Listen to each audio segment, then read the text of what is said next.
ఇక్కడ విచ్చేసిన అందరికీ నమస్కారం. ఎస్పెషల్లీ మీడియా మిత్రులకి, అలాగే మై ట్రైలర్ లాంచ్ అనగానే హెసిటేట్ చేయకుండా వచ్చిన నవీన్ చంద్రకి థ్యాంక్ యూ భయ్యా, thank you so much. Okay,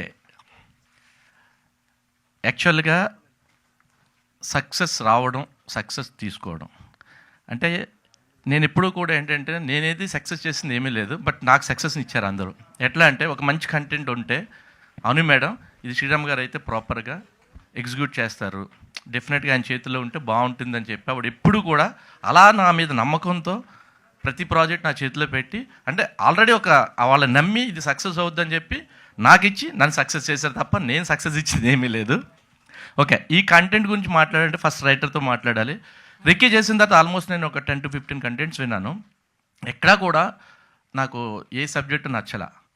after that అంటే నేను ఎప్పుడు కథ ఎవరైనా చెప్తే ఏంటంటే అది మనల్ని హాంట్ చేయాలి బేసిక్గా.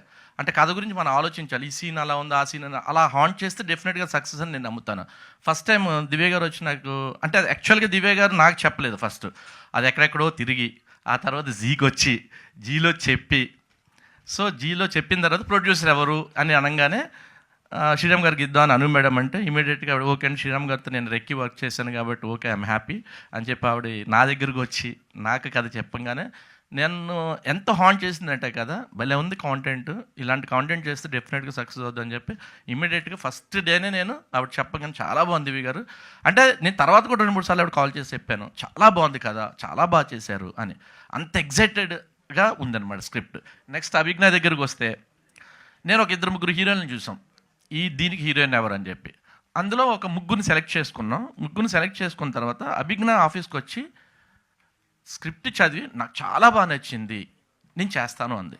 అంటే తనలో నేను ఆ ఎగ్జైట్మెంట్ కానీ ఆ ఇంట్రెస్టింగ్ కానీ చూశాను, మిగతా వాళ్ళలో నేను చూడలేదు.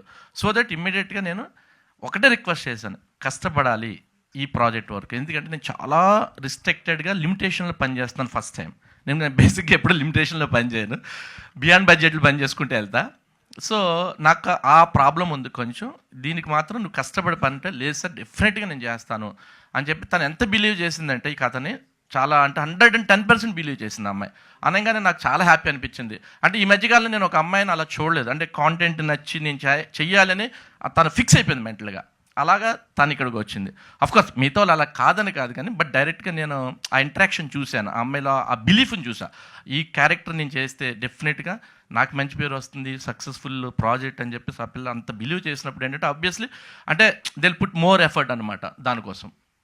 నెక్స్ట్ ఇంకా మా కృష్ణ గారు కూడా లేరు ఫస్ట్ నిజం చెప్పాలంటే ఈ ప్రాజెక్ట్లో ఎవరెవరిని అనుకున్నాం, లాస్ట్ మినిట్లో మేము చూసిన తర్వాత ఇలాంటి కాంటెంట్ని మనం ఎగ్జిక్యూట్ చేయాలంటే అలాంటి డైరెక్టర్ నేను అంటే బెటర్ అని చెప్పేసి ఆయన నేను రిక్వెస్ట్ చేశాను. అంటే యాక్చువల్గా ఆయన చేసే మూడ్లో లేడు, ఆయన వేరే వేరే వర్క్స్లో ఆక్యుపై ఉన్నాడు.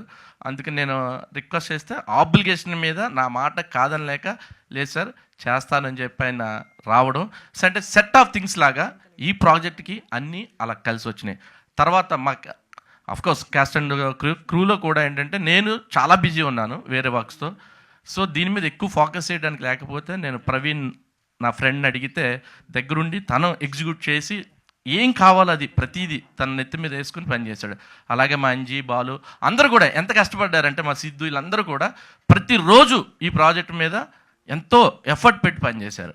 నెక్స్ట్ ఎస్పెషల్లీ నేను థ్యాంక్స్ చెప్పాల్సింది ఎవరంటే మా ఆర్ట్ డైరెక్టర్ ఉపేంద్ర కూడా, ఎందుకంటే దీంట్లో ఉన్న టాస్క్ ఏంటంటే ఆ 80s 90s దాన్ని మనం క్రియేట్ చేయాలి బేసిక్గా. ఇప్పుడు ఎక్కడ లేవో ఆ కైండ్ ఆఫ్ ఇది చాలా అవుట్డోర్లు చూసాము, అవుట్డోర్ వెళ్ళి చేద్దాం అనుకున్నాం, ఊర్లు తిరిగాము, బట్ ఎక్కడ మాకు ఆ కైండ్ ఆఫ్ కనెక్ట్ కనిపించలేదు.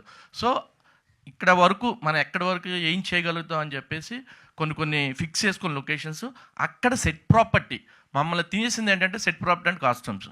అలాగే అంజలి గారు డిజైనర్ కాస్ట్యూమ్స్, ఎందుకంటే ఆ టైం కాస్ట్యూమ్స్ ఎట్లా ఉంటాయి వాటి మీద రీసెర్చ్ చేసి అవన్నీ నెంబర్ ఆఫ్ ఎగ్జాంపుల్స్ తీసుకుని దీన్ని కంటెంట్ని ఇట్లా తెరకెక్కించాం అనమాట. Thank you one and all, ఇంతమంది సపోర్ట్ చేశారు. ఎస్పెషల్లీ నన్ను నమ్మి ఈ ప్రాజెక్ట్ నా చేతిలో పెట్టినందుకు Anu madam thank you so much, thank you.